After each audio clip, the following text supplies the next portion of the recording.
Hola, soy Gerard, el profesor de Matemáticas de Genética de la Autónoma de la Academia Statistics. Antes de empezar el curso como tal, os quiero comentar un par de aspectos sobre el funcionamiento del mismo. En primer término, indicaros que este año, debido a la situación provocada por el COVID, será imposible realizar las clases en nuestra academia como de costumbre. Por ese motivo, básicamente, lo que haremos ahora mismo será realizar las clases mediante vídeos grabados como este que estáis viendo y clases en directo. Los vídeos grabados como este contendrán toda la información teórica de la asignatura, ¿de acuerdo? Ya veréis que para ello será fundamental disponer el dossier que luego os explicaré. Y luego tendremos las clases en directo. En ellas, básicamente, realizaremos cualquier duda que tengáis del temario, resolveremos ejercicios y exámenes de los últimos años. Entonces es primordial que podáis asistir a la clase en directo para poder resolver todas vuestras dudas. Una vez dicho esto, indicaros que en el momento de la inscripción y que el curso vaya a realizarse, os enviamos un dossier como este a vuestra casa, un dossier encuadernado con toda la información.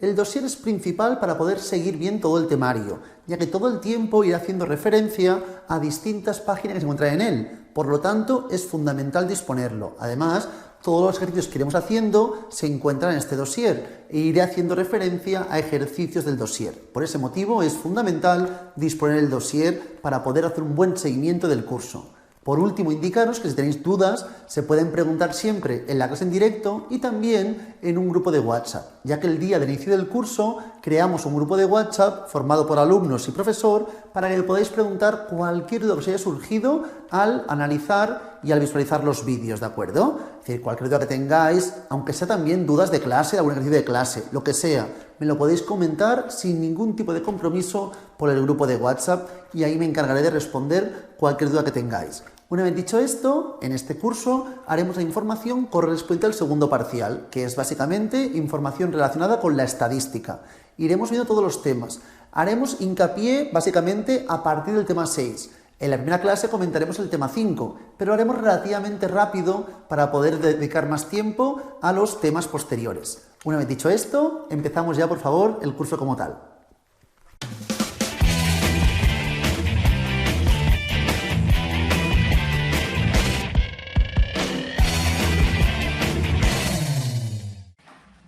Para empezar con la información del tema 1, voy a hacer un pequeño esquema para entender bien la información de dónde me encuentro en cada uno de los momentos de la asignatura.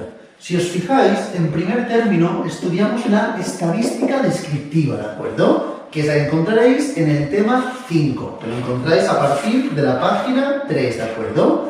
Estadística descriptiva servirá para describir a la muestra, aunque el objetivo de la estadística no es la descripción de la muestra, más bien es la descripción de la población. Pero, como es imposible generalmente estudiar a todos los individuos que pertenecen a la población, generalmente trabajamos con una muestra que sea representativa de la población objeto de estudio. Esta muestra la estudiaremos de la forma más precisa y más concisa posible, obteniendo los datos descriptivos, con el objetivo posteriormente de inferir, de generalizar, de extrapolar los datos de la muestra a la población. Por lo tanto, en primer término, estudiaremos una estadística descriptiva, diferenciando univariable y bivariable o bivariante. Cuando hablamos de estadística descriptiva univariante o univariable, estamos hablando de una sola variable. Y cuando hablo de variables, ¿a qué me refiero? La variable básicamente es una característica de los individuos estudiados. Pensad que la población está formada por, en principio trabajaremos nosotros, con infinitos individuos. De estos infinitos individuos cogemos una muestra, un conjunto pequeño de individuos. Estos individuos podemos estudiar distintas características. Por ejemplo, si los individuos fuesen personas, puedo estudiar su altura, su color de pelo y así progresivamente, ¿de acuerdo? Por lo tanto, cada una de estas características dentro del mundo de la estadística se denominan variables. Y dentro de las variables diferenciamos básicamente dos tipos muy claramente: las variables cualitativas y las variables cuantitativas. Las variables cualitativas hacen referencia a atributos, ¿de acuerdo? Por ejemplo, si hablo de color de pelo, o por ejemplo hablo de nivel de estudios, ¿de acuerdo? Son variables cualitativas que no hacen referencia estrictamente a un número. A veces puede ser que esté representado con números, ¿de acuerdo? Por ejemplo, los buses en una gran ciudad. El bus 32, el bus 40, el bus 6 son números, pero este número no está ordenado de forma congruente. Es solamente una forma de etiquetar a la información, ¿de acuerdo? Por lo tanto, dentro de las qualis también se denominan categóricas porque hacen referencia a atributos y están diferenciados por categorías. Es decir, por ejemplo, color de pelo. Color de pelo es la variable, en este caso, cualitativa, hace referencia a atributos. Y dentro de color de pelo tenemos distintas alternativas. Cada una de ellas es lo que denominamos como categoría, ¿de acuerdo? Por lo tanto, tendríamos una variable quali formada por distintas categorías. Y después diferenciamos dentro de las qualis entre nominales y ordinales. La diferencia entre nominal y ordinal es que las categorías que hemos indicado tengan una jerarquía preestablecida o por el contrario no la tengan. Si hablamos de qualis nominales, no hay ninguna jerarquía preestablecida. Por el contrario, en las qualis ordinales sí que habría una jerarquía preestablecida. Por ejemplo, una quali nominal correspondería al color de pelo. Rubios, morenos, pelirrojos, castaños. No hay un orden preestablecido, ¿de acuerdo? Puedo plantear primero rubios, morenos, no hay un orden. Yo puedo preferir ser rubio o moreno, pero no hay un orden preestablecido. En cambio, una ordinal sería, por ejemplo, el nivel de estudios. Nivel de estudios primario, secundario, universitario, doctorado. Aquí sí hay un orden preestablecido. Ahí hablaríamos de una variable quali ordinal. Y luego tenemos las quantis. Las quantis también se denominan numéricas. Las variables cuantitativas numéricas son aquellas que hacen referencia estrictamente a números que tienen un sentido estricto, ¿de acuerdo? Por lo tanto, serían todas aquellas que hagan referencia a aspectos numéricos. Dentro de las quantis diferenciamos las variables discretas y las continuas. Las discretas son aquellas que entre dos valores consecutivos no puede haber ningún valor. Por ejemplo, si os hablo del número de hermanos, puedes tener 0 hermanos, 1 hermano, 2, 3, pero no 1,3 hermanos. En cambio, si hablase de el peso o la altura, hablaríamos de una variable cuantitativa continua, cuando entre dos valores consecutivos puede haber infinitos valores. Por ejemplo, si os hablo de el peso, entre 30 y 71 kilos, puede haber infinitos valores. Si pensamos fríamente, cuando depende de la sensibilidad de la herramienta de medida pueda ser cada vez más y más preciso, hablaremos de continuas. Cuando la sensibilidad de la herramienta de medida no influye en la precisión, hablaremos de variable discreta. Una vez tenemos esta clasificación, indicaros que dentro de la estadística descriptiva, la univariante es cuando trabajamos con únicamente una sola variable. Estudiaremos, por ejemplo, el peso de una clase, o estudiamos la altura o el género, lo que quiera estudiar, no es indistinto, ¿de acuerdo? Pero muy importante, los indicadores con los cuales trabajaremos serán muy distintos si la variable es quali o quanti. Según si es categórica o numérica, trabajaremos con unos indicadores u otros. Los que más conocemos, la media, la mediana, el rango intercuartílico, la varianza, la desviación, todo este seguido de indicadores serán propios de variables cuantitativas, como posteriormente miraremos. Y después tenemos la estadística descriptiva bivariante, que es cuando trabajamos la relación entre dos variables. Por ejemplo, el peso según color de pelo o la altura según color de ojos, por decir algo, ¿de acuerdo? Entonces, en este caso, en bivariante, plantearemos tres tipos de estudios distintos. Cuando trabajemos con dos variables cualitativas, con una quali y una quanti, o con dos variables cuantitativas. Esta es la información correspondiente a estadística descriptiva bivariante. Estudiar la relación entre dos variables, sean los dos tipos aquí planteados. Con esto acabaremos la clase correspondiente a la estadística descriptiva, que es el tema 5. Si os fijáis, seguidamente ya iríamos al tema 6, que es la página 11, que es teoría de las probabilidades. ¿Por qué introducimos este concepto? Este concepto es bastante matemático y nos servirá básicamente para poder extrapolar, para poder generalizar. Es decir, yo quiero saber cuál es por ejemplo, la altura media en Barcelona. Y para saber la altura media en Barcelona, podría coger a todos los individuos, pero eso es prácticamente impensable. Es muy complicado medir a todos los individuos e igualmente al segundo la información estaría obsoleta. ya que había gente que había muerto y había nacido, todo cambiaría la información. Por lo tanto, lo que haremos será siempre lo mismo, trabajar una muestra, pero cuando esta muestra, los datos que obtengamos serán 100% fiables. Pero para extrapolar la información a la población, si la media muestral fuese, por ejemplo, 180, ¿puedo asegurar que la media poblacional también será 180? Evidentemente no. Entonces, trabajaremos con el concepto de probabilidad para poder extrapolar, para poder generalizar, para poder inferir la información de la muestra hacia la población. Entonces, esta parte de aquí, cuando describimos la muestra, es lo que se denomina estadística descriptiva. Cuando inferimos, cuando generalizamos la información, es cuando hablaremos de estadística inferencial. Y para ello será básico el concepto de probabilidad.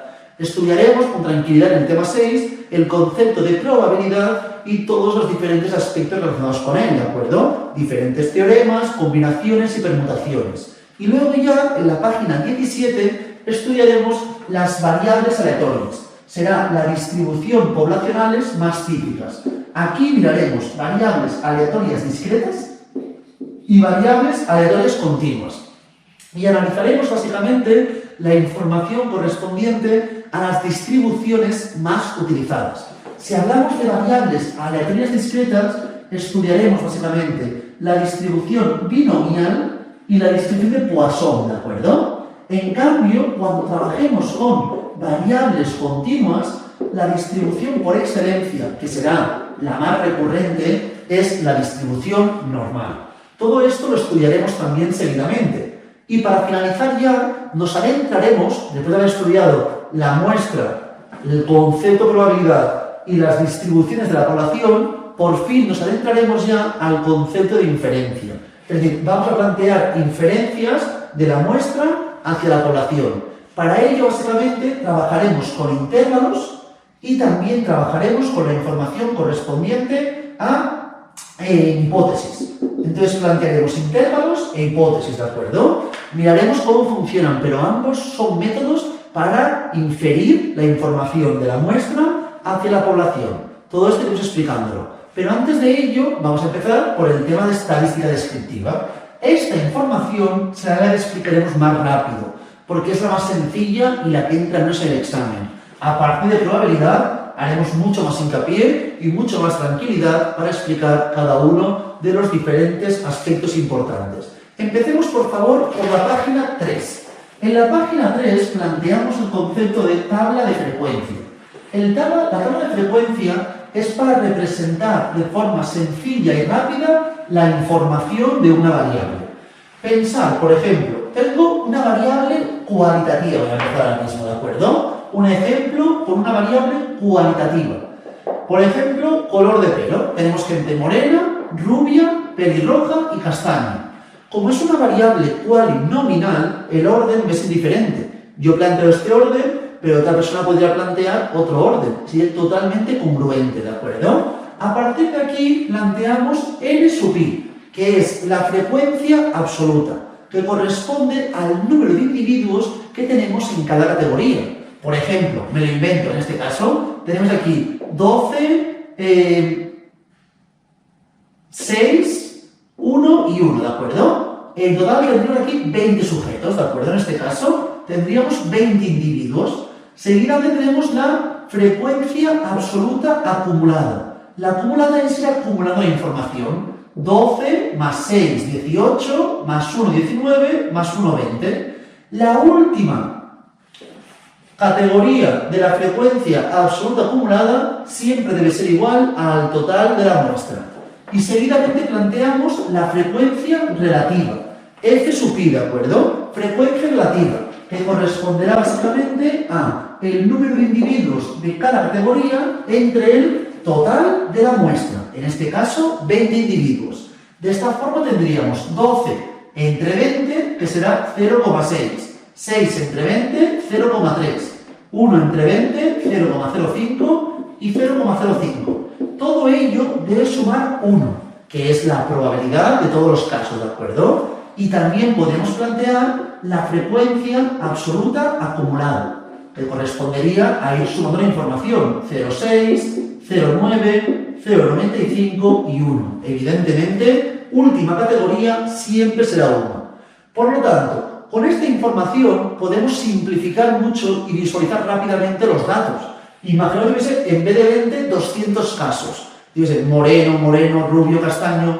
Todos los datos serían muy complicados de analizar. Con una tabla es muy visual y rápidamente analizamos la información.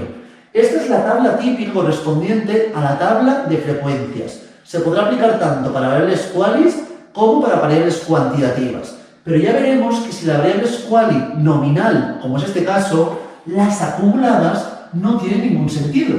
Porque no tiene sentido que me pregunten cuánta gente tiene el color de cabello hasta rubio. ¿Qué es hasta rubio? ¿Qué incluye el hasta rubio? ¿Qué hay por debajo del rubio? Evidentemente, este tipo de ejemplos no me serviría. Por lo tanto, si la variable es quali nominal, solo tiene sentido que me pregunten por el número de individuos y por la proporción o el porcentaje si lo multiplico por 100. Por ejemplo, me podrían preguntar ¿cuál es el número de individuos de la muestra que son rubios? Pues son 6.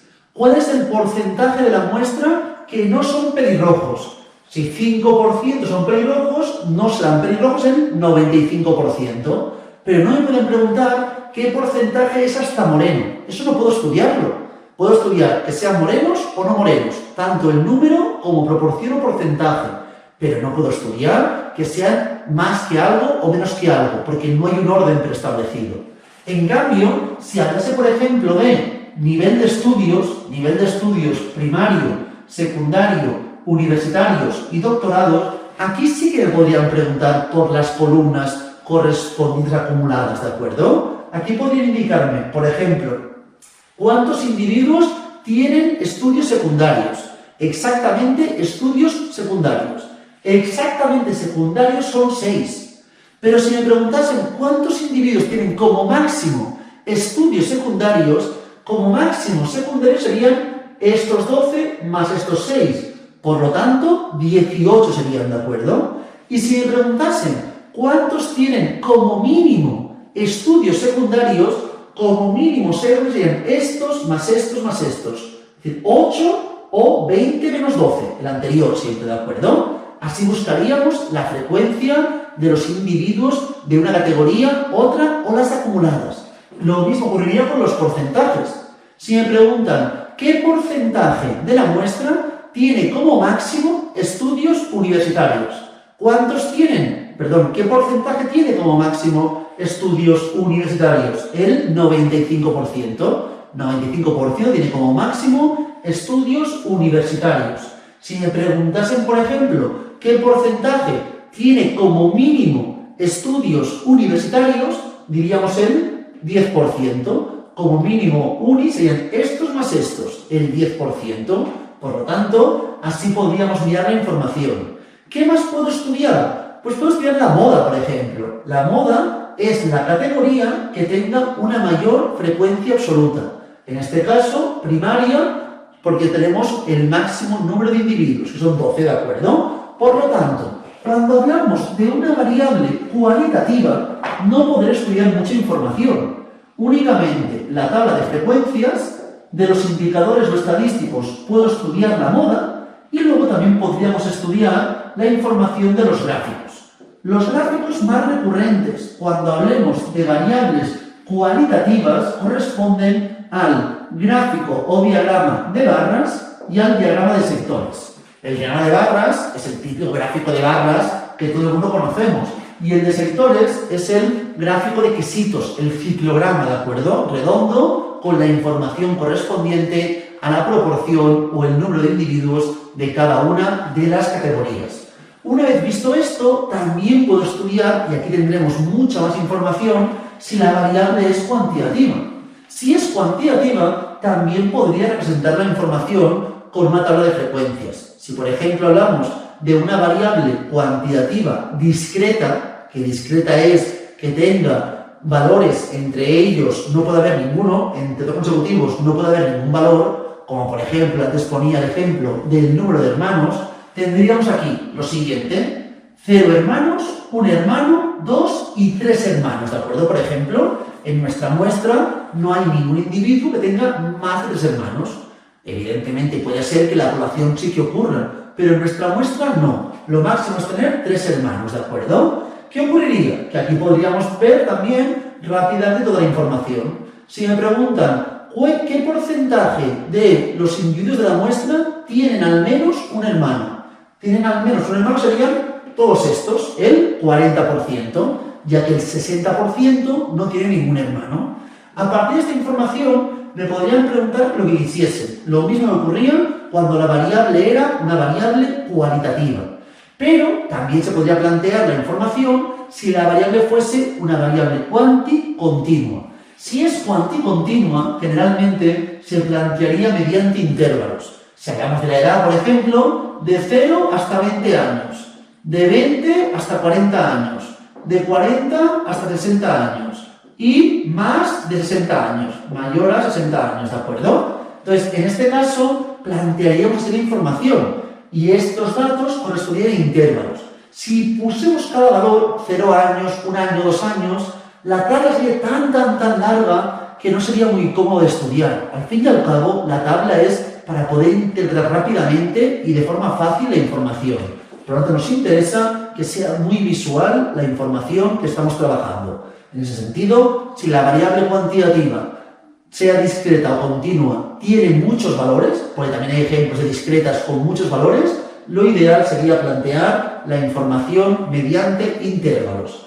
Una vez dicho esto, si la variable es cuantitativa, podemos plantear, como hemos visto, la tabla de frecuencias, pero luego tenemos muchísimos estadísticos descriptivos. Estadísticos son las medidas o indicadores, que tenéis por favor en la parte inferior de la página 4. Las medidas o indicadores tenemos muchísimos. Voy a mirar primero los correspondientes a tendencia central. Estoy haciendo una explicación muy breve, ya lo sé, ¿eh? La idea básicamente es que tengamos un concepto para si me preguntan algo de eso en el examen. Pero generalmente esto es como la base para poder entender lo siguiente. Lo que me importará más será a partir de probabilidad. Por ese motivo voy tan rápido explicando esta información. Entonces, cuando tenemos estadísticos descriptivos, es decir, indicadores o medidas, disponemos de las de tendencia central, diferenciando 3 tipos diferentes: la media, la mediana y la moda. Si hablamos, por ejemplo, del número de hijos, para que sea más sencillo, el número de hermanos, que teníamos 0, 1, 2 y 3 hermanos en este caso, tendríamos lo siguiente, por favor. Si os pregunto, en este caso en concreto, ¿cuál es la moda? La moda es tener 0 hermanos, ¿de acuerdo? La mediana ¿qué es? La mediana es el punto que deja por debajo el 50% de los casos y por encima el 50% de los casos. Por ejemplo, si yo tengo un grupo de gente que tiene 20 años, 21, 21, 22 y 23, el valor que está en el medio, el que deja 50 por debajo y 50 por encima, correspondería a la mediana. En este caso, sería este valor, que deja el 50 por debajo y el 50% por encima. En este caso, la mediana sería 21 años, ¿de acuerdo? Entonces, para buscar la mediana, buscamos la posición de la mediana, no el valor, que sería n más 1 entre 2. En este caso teníamos 1, 2, 3, 4, 5, más 1, 6, entre 2, 3. La posición de la mediana es 3. 1, 2 y 3. 3 correspondía evidentemente a la mediana. Entonces, en el supuesto que hubiese aquí otro valor, por ejemplo, un 23, ¿qué hubiese hecho? 6 más 1, 7, entre 2, 3,5. Por lo tanto, hubiera buscado 1, 2, 3 y 4. Estaría entre estos dos ahora mismo. Por lo tanto, para buscar la mediana, haríamos la media de estos dos valores, obteniendo en este caso el 21,5. Así es como buscaríamos la mediana. En nuestro caso, que tenemos 20 sujetos, ¿qué ocurriría? Que tenemos 0 doces, luego 6 unos y luego un 2 y un 3. El punto medio sería n más 1 entre 2, que sería en este caso 10,5, que corresponde entre un 0 y un 0, ¿de acuerdo? Por lo tanto, evidentemente, la mediana aquí sería 0. Y luego, por último, tendríamos la media, que la media corresponde al valor que obtendríamos sumando todos los valores y y dividiendo entre el número de individuos. Es decir, 0 más 0 más 0 así 12 veces. Por lo tanto, para buscar la media, puedo plantear el sumatorio de cada uno de los valores multiplicado por n sub i. Es decir, cada uno de los valores multiplicado por su número de individuos en cada grupo, la frecuencia entre n. Así haríamos este ejercicio. 0 por 12, más 1 por 6, más 2 por 1, más 3 por 1. Todo ello entre n, que aquí sería 20, ¿de acuerdo? Así resolveríamos la media. Repito, si hay alguna duda de esto, puede ir siempre a comentármelo por el grupo de WhatsApp sin ningún tipo de compromiso. También es importante la relación entre media y mediana, que lo veremos luego cuando estudiemos la simetría. Si la distribución es asimétrica, si tiene algún valor, tiene valores extremos en un costado y en otro no, entonces la media será distinta a la mediana. Pero eso lo miraremos luego cuando estudiemos la información correspondiente a la forma y básicamente la información de la asimetría. Seguidamente, tenemos también indicadores de dispersión. No, antes miremos los de posición. Indicadores de posición, ¿de acuerdo? Posición o localización, que los tenemos, por favor, en la página 5, parte central inferior. Los de posición nos indican la posición de un valor respecto al resto de la muestra. Básicamente tenemos aquí unos cuantos. En primer término, la mediana. La mediana correspondía, como bien sabéis, al valor que deja 50% por debajo y 50% por arriba.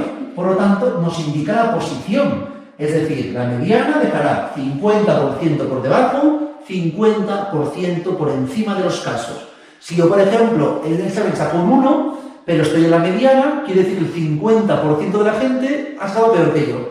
He suspendido, sí, pero la mitad de gente ha sacado peor que yo, ¿de acuerdo? En este caso, ¿qué más tendríamos? Los cuartiles. Cuartiles tenemos 3. El cuartil 1 deja por debajo suyo el 25% de los casos y por encima suyo el 75% de los casos.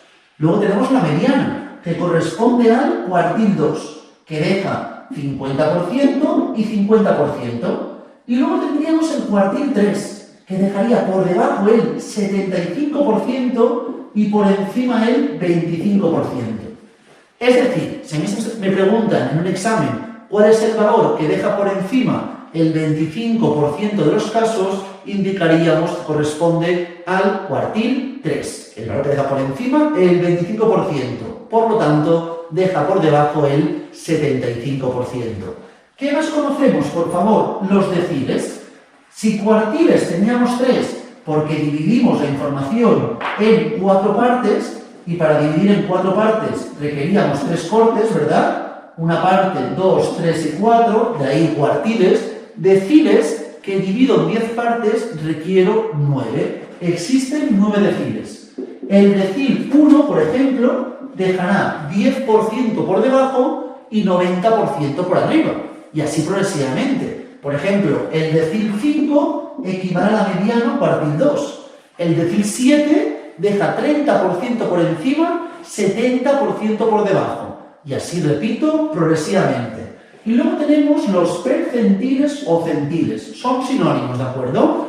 Percentil o centil, que consiste en dividir toda la distribución en 100 partes. Para distribuir en 100 partes requerimos 99 cortes, ¿de acuerdo? El percentil 3, por ejemplo, dejaría el 3% por abajo y el 97% por encima. Y así progresivamente. El percentil 28, 28% por debajo, 72% por encima. ¿De acuerdo? Así es como se calcularía la información correspondiente a los percentiles.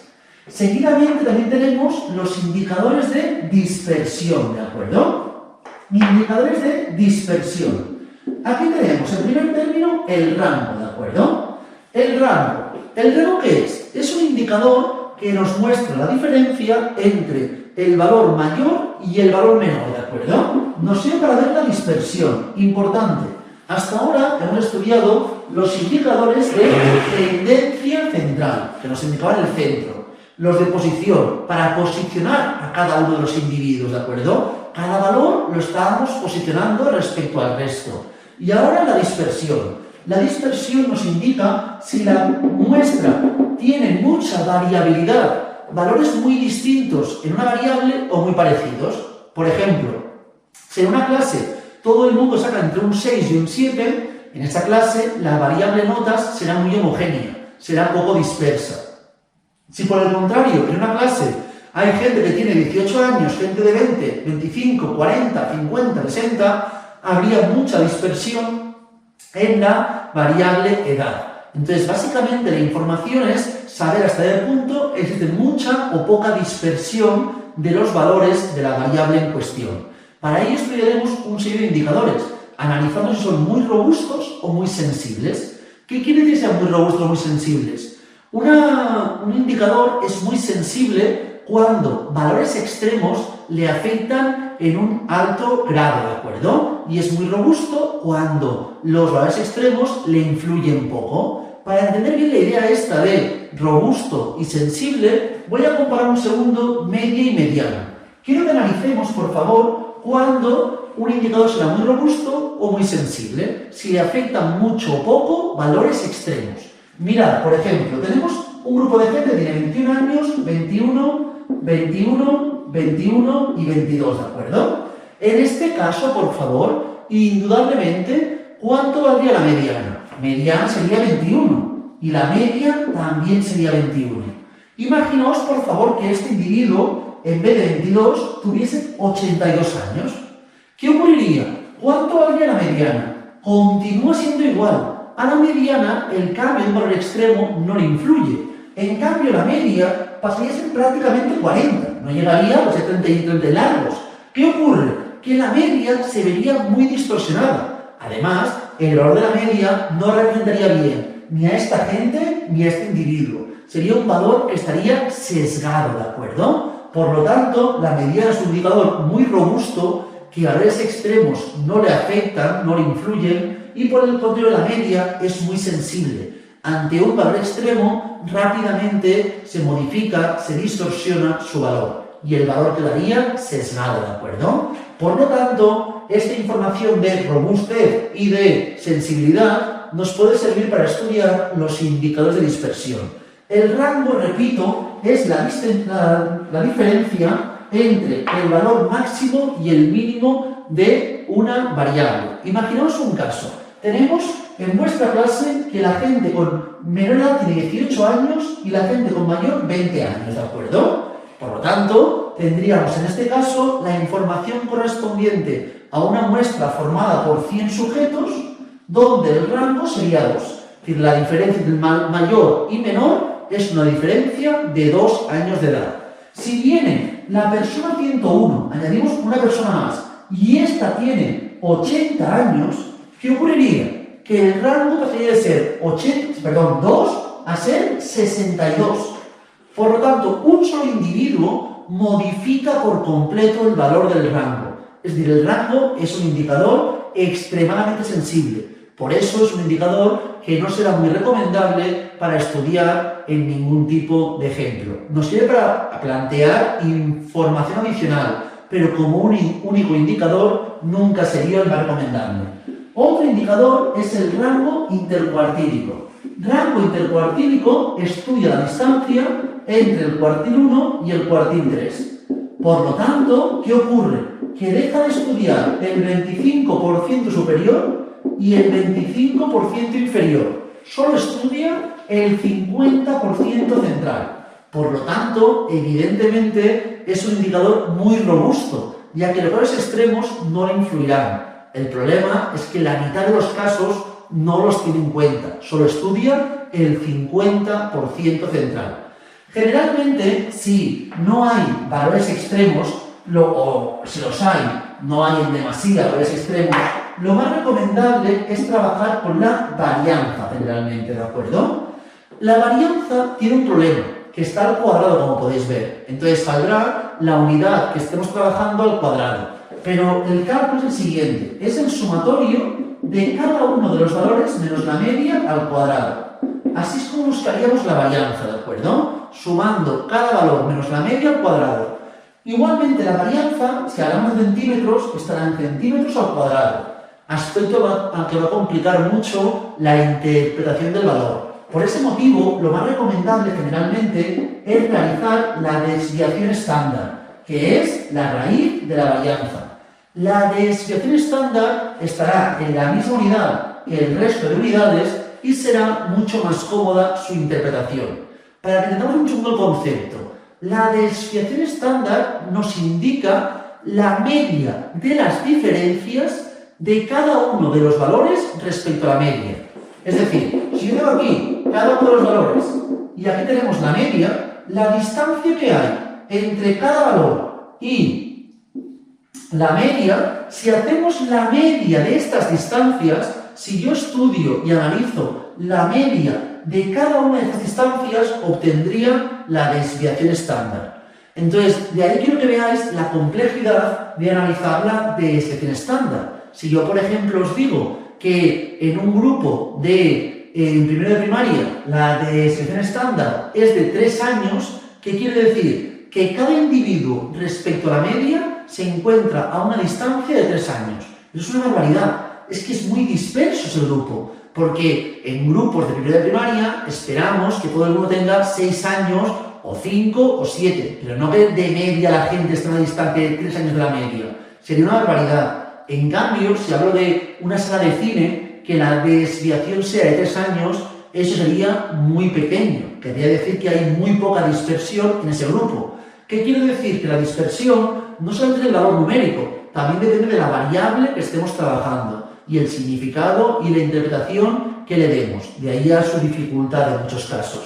Y por último, tenemos el coeficiente de variación de Pearson.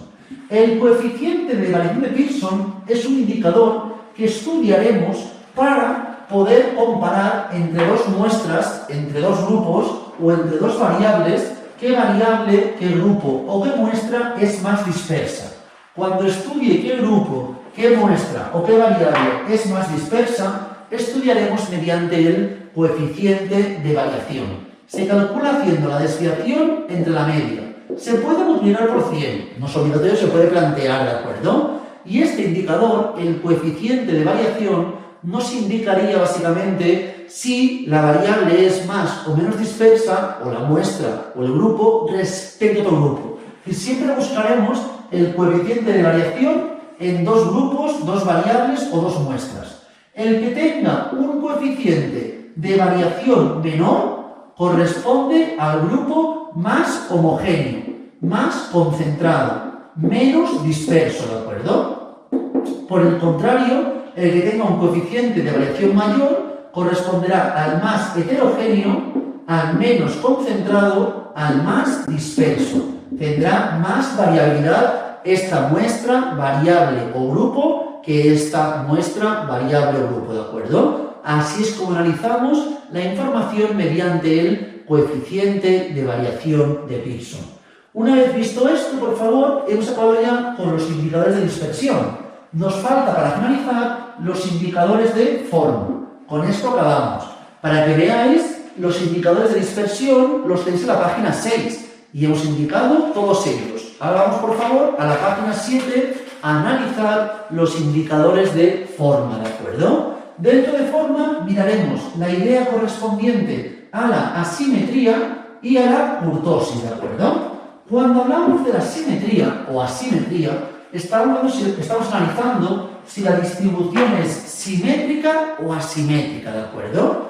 Importante, si la media y la mediana coinciden, también puedo plantear la moda, pero generalmente trabajaremos siempre con media y mediana prácticamente. Si media y mediana coinciden, diremos que la distribución es simétrica, ¿de acuerdo? Si es simétrica, quiere decir que o no hay extremos, o si hubiese extremos, se compensan por ambos lados, ¿de acuerdo? La presencia de extremos se compensa por ambos lados o no hay extremos.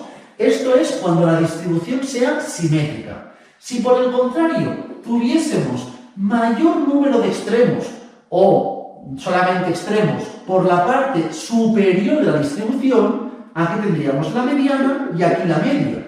La media sería mayor a la mediana seguro. Y aquí hablaríamos de asimetría positiva. O lo que es lo mismo, sesgo por la derecha, ¿de acuerdo? Habría una distorsión, un sesgo por la derecha.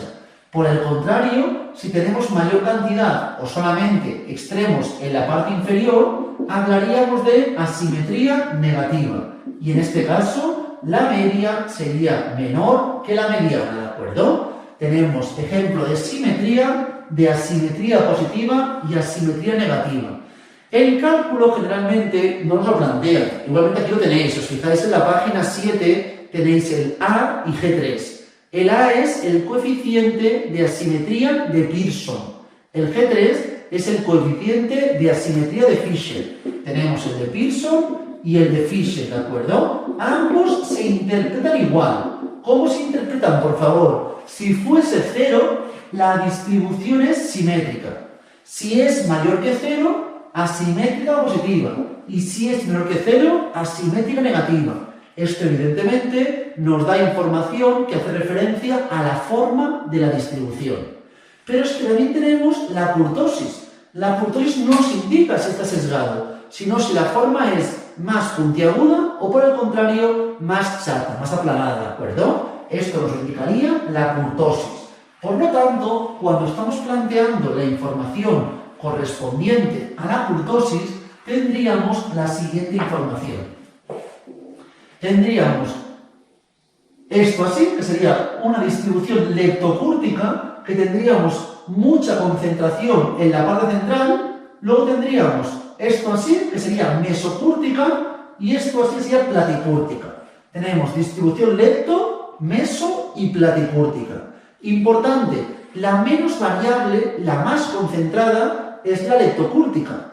La mesocúrtica es la que está en el centro, más o menos, ¿de acuerdo? Y la plati es la más dispersa. Pero importante, la más concentrada, como está todo más concentrado, un valor no muy alejado se podrá considerar como extremo. Por lo tanto, la leptocúrtica es la que está más concentrada, pero al mismo tiempo es la que tiene mayor porcentaje de extremos.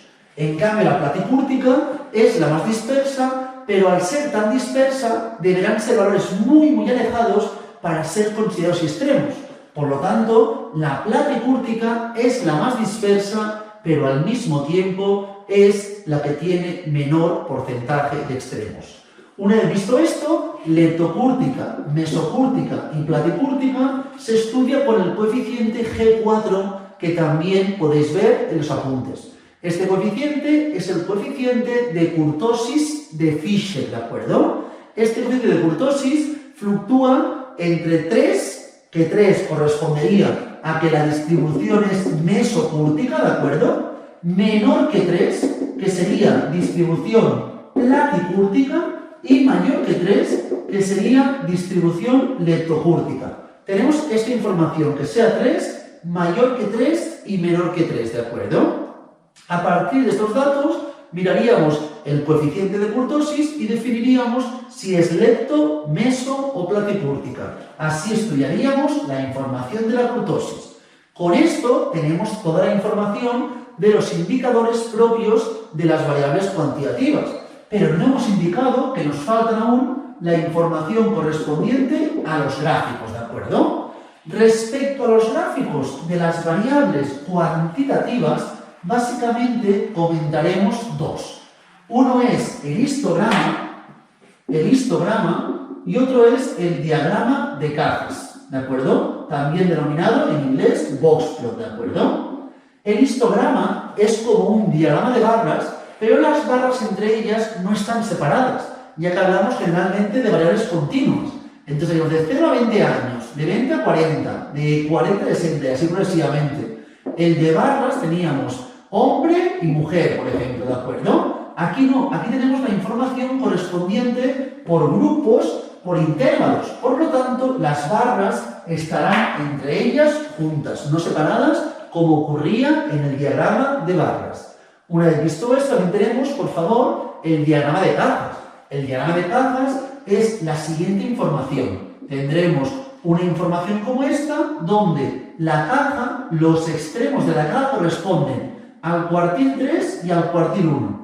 El punto central, que puede estar aquí o aquí, una línea que estará en la parte central de la caja o en un extremo también puede encontrarse, es el cuartil 2 o mediano. Y luego tenemos las patillas o bigotes, con donde el punto mínimo y el punto máximo de la patilla o bigote acostumbra a corresponder al valor mínimo y al valor máximo. Digo que acostumbra a corresponder a estos porque a veces, si tenemos algún valor extremo, la patilla o bigote solamente llegará hasta un valor. A partir de aquí se representarán con círculos y asteriscos, valores atípicos y valores extremos. Pero esto es la información correspondiente a un diagrama de caja, ¿de acuerdo? Una vez visto esto, hemos visto toda la información correspondiente a la estadística descriptiva univariante, cuando trabajamos exclusivamente con una variable. Ahora vamos a trabajar la información correspondiente a la estadística descriptiva bivariante, cuando trabajamos con dos variantes, ¿de acuerdo? Todo esto era descriptiva univariante. Entonces, cuando trabajemos con dos variables, hemos indicado ya que podemos realizar la información correspondiente a dos variables qualis, una quali y una quanti, o por el contrario, dos variables cuantitativas, ¿de acuerdo? Empezaré explicando la información correspondiente a dos variables cualitativas. Si recordáis antes, he hablado de la tabla de frecuencia.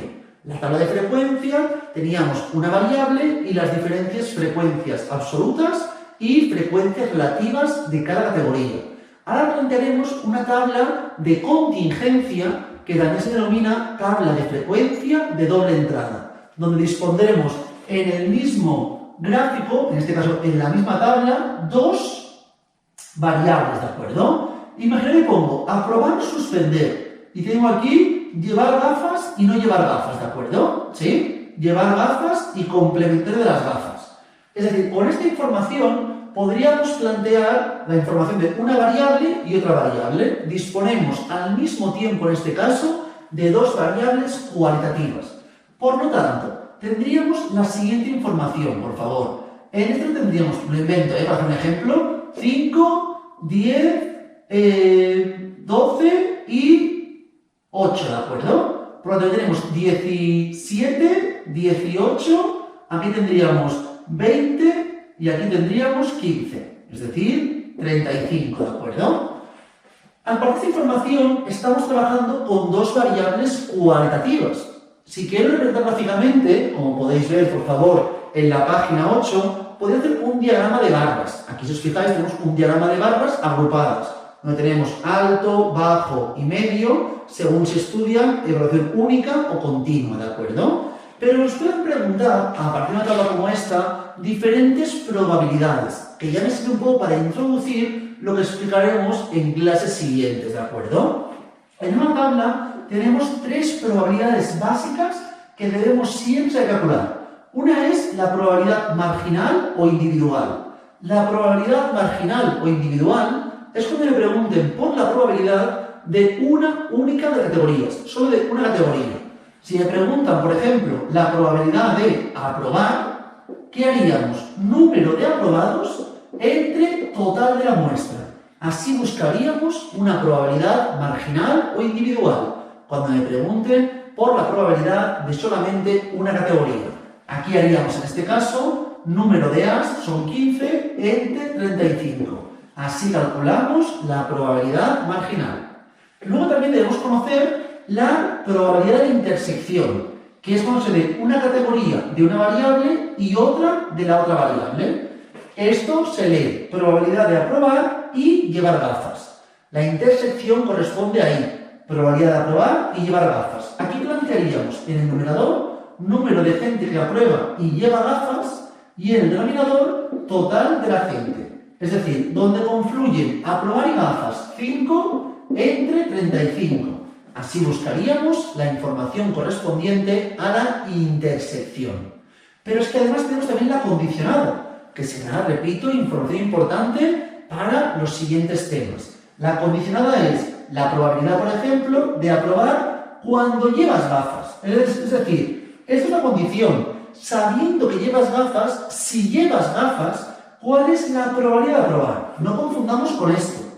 Esto sería, sabiendo que apruebas, bajo la condición de aprobar, ¿cuál es la probabilidad de llevar gafas? Aquí plantearíamos en el numerador número de aprobados y gafas. Y en el denominador la probabilidad el número del valor seguro, de lo que es seguro, que es llevar gafas. Por lo tanto, aquí sería número de aprobar y gafas, y en el denominador número de aprobar. Si me preguntan, sabiendo que llevas gafas, ¿cuál es la probabilidad de aprobar? Sería, sabiendo que llevas gafas, son 17, ¿cuántos aprueban? 5. Si me preguntan, sabiendo que apruebas llevar gafas, sabiendo que apruebas son 15 y aprueban 5. Así es como buscaría la información de las condicionadas. Tenemos la marginal, la intersección y la condicionada. En los temas siguientes, esta información la miraremos mediante cálculos más complejos, pero de momento es el concepto básico a partir de una tabla. Si os fijáis, por ejemplo, en el ejemplo superior de la página 8, tenemos en este caso grupo de alto, medio y bajo, ¿de acuerdo? Tenemos la asistencia a clase, alta, media, baja, y la evaluación escogida, que tenemos continua y tenemos única. Si yo os pregunto, por favor, ¿cuál es la probabilidad de asistir de forma alta a clase? De forma alta sería una marginal, que sería 11 entre 35. Casualidad de la vida que la 35 en este caso, ¿eh? La siguiente, si os pregunto, ¿cuál es la probabilidad de asistir a clase de forma media y realizar evaluación continua? Evaluación continua y media es 6 de 35. En cambio, si me preguntasen cuál es la probabilidad de asistir de forma media a clase, sabiendo, bajo la condición, si estudias evaluación continua, sería sabiendo que estudias continua, que son 22, ¿cuántos hacen media? 6. 6 de 22. Así es como buscaríamos la información en ese caso. Así es como trabajamos si disponemos de dos variables cualitativas, ¿de acuerdo? Como podéis ver, no tiene mucha dificultad, pero deberíamos saber buscar cuando me pregunten por la probabilidad marginal, la intersección y la condicionada. Esta información, seguramente, si me la preguntasen sin examen, sabría hacerlo, pero a veces me lo preguntan en un examen y pensamos que debe ser más complicado. Como podéis ver, no tiene más dificultad que buscar así de información. Una vez tenemos esto, miramos lo siguiente, por favor, que es cuando dispongamos de una variable quali y una variable quanti. Si tenemos una quali y una quanti, no explicaré nada nuevo. Haríamos exactamente lo mismo que hacíamos cuando teníamos una quanti, pero en vez de una quanti tenemos la quanti en un grupo y en otro grupo. Por ejemplo, para que todo el mundo vea, aquí tenemos la información correspondiente a si las notas obtenidas, si van o no van a academia. Tenemos las notas del segundo parcial, ponen notas 2, según si van o no van a academia. La gente que no va a academia, de media, saca un 5. La gente que sí va a academia, de media, saca un 6,38, ¿de acuerdo? Entonces tenemos la gente que no y la gente que sí va a academia. A partir de aquí podrían preguntar lo que quisiesen. Por ejemplo, ¿qué grupo es más disperso? ¿El que sí va o el que no va respecto a las notas? Para estudiar la dispersión, sabemos que trabajaremos para comparar grupos el coeficiente de variación de los que sí y de los que no, ¿de acuerdo?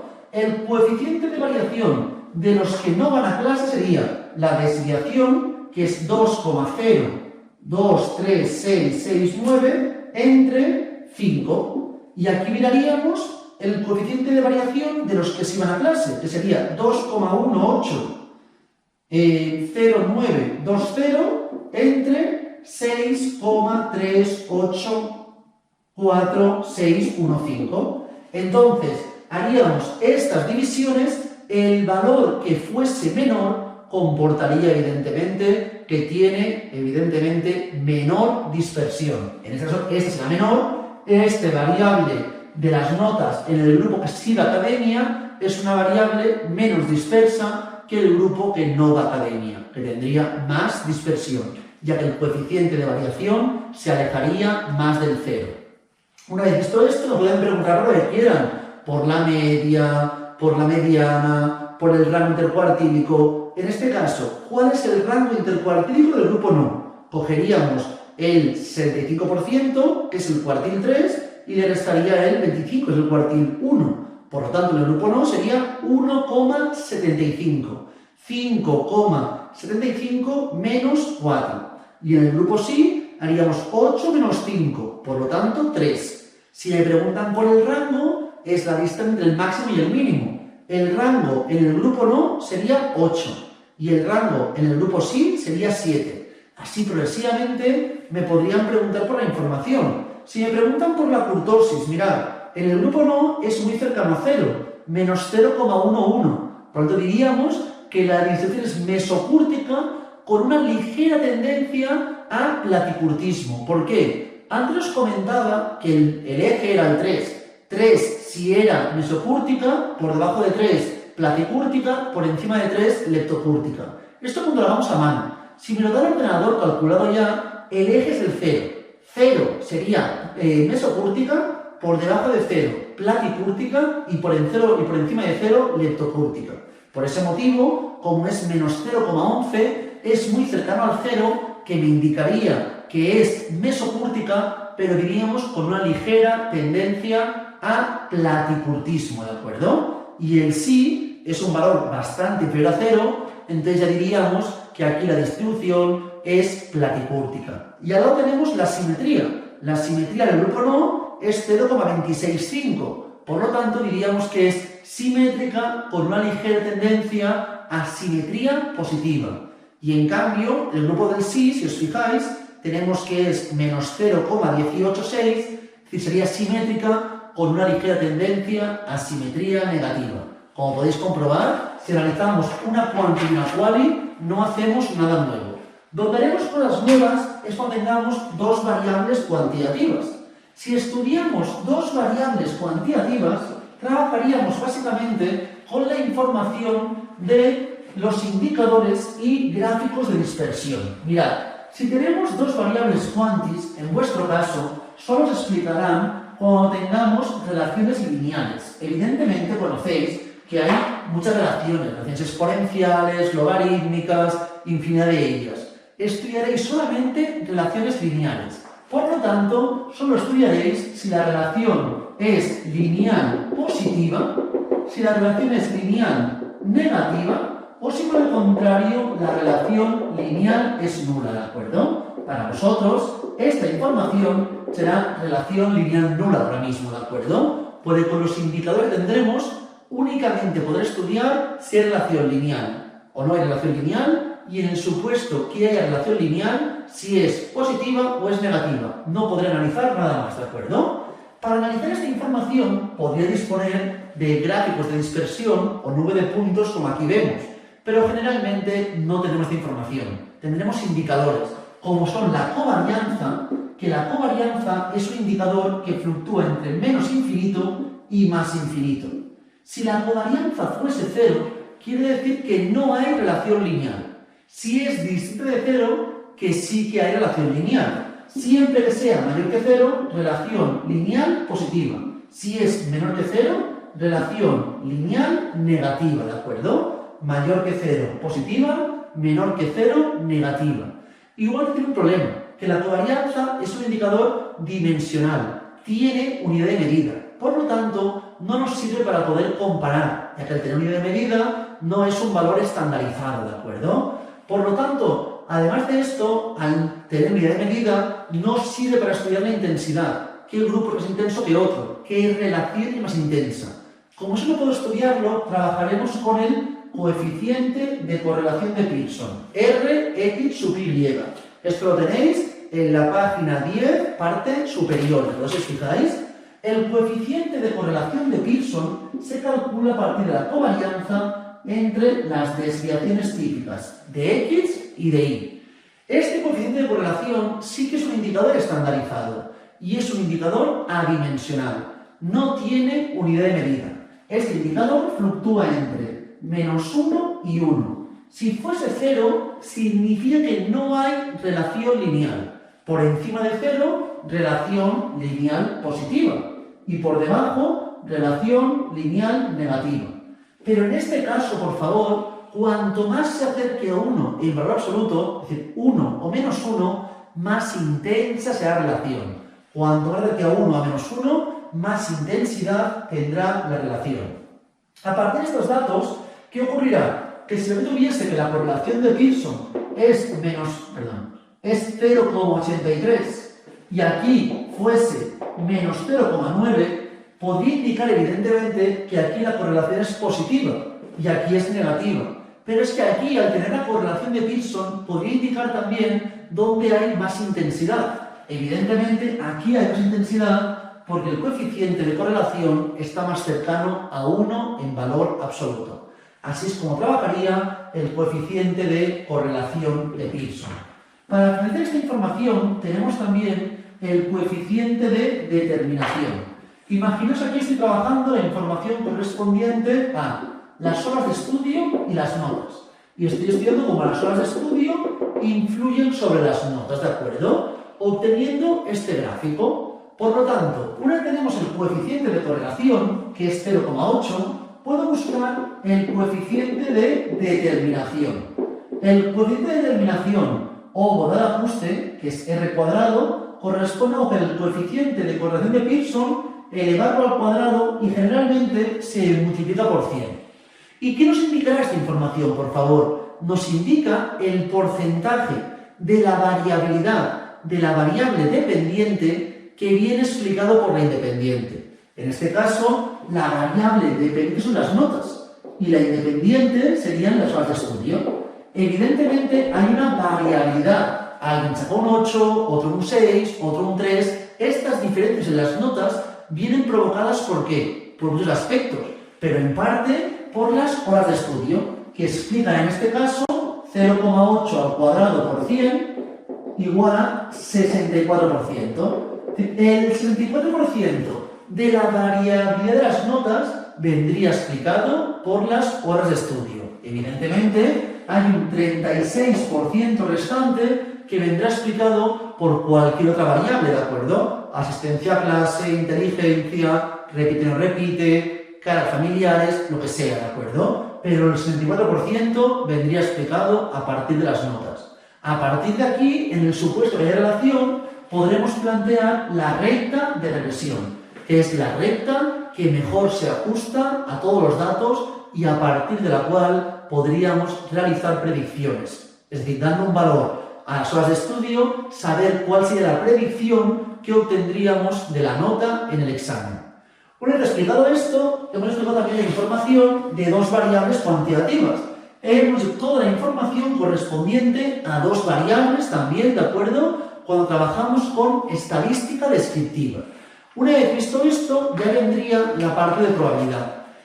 Repito, que he ido un poco rápido para explicar toda esta información, pero es que me importaba hacer esto rápido, ya que en el examen lo más recurrente son preguntas a partir del tema 6. Entonces, hoy acabamos por aquí la clase. En la siguiente clase analizaremos ya conceptos básicos de probabilidad. Serán bastante más complejos, menos cercanos a aspectos que conocemos y haremos más hincapié y más pruebas en ellos. En la clase de hoy la dejamos por aquí. Y cualquier duda que tengáis, sin compromiso, por favor, me escribís por el grupo de WhatsApp o lo podéis preguntar también, sin duda, en la clase en directo.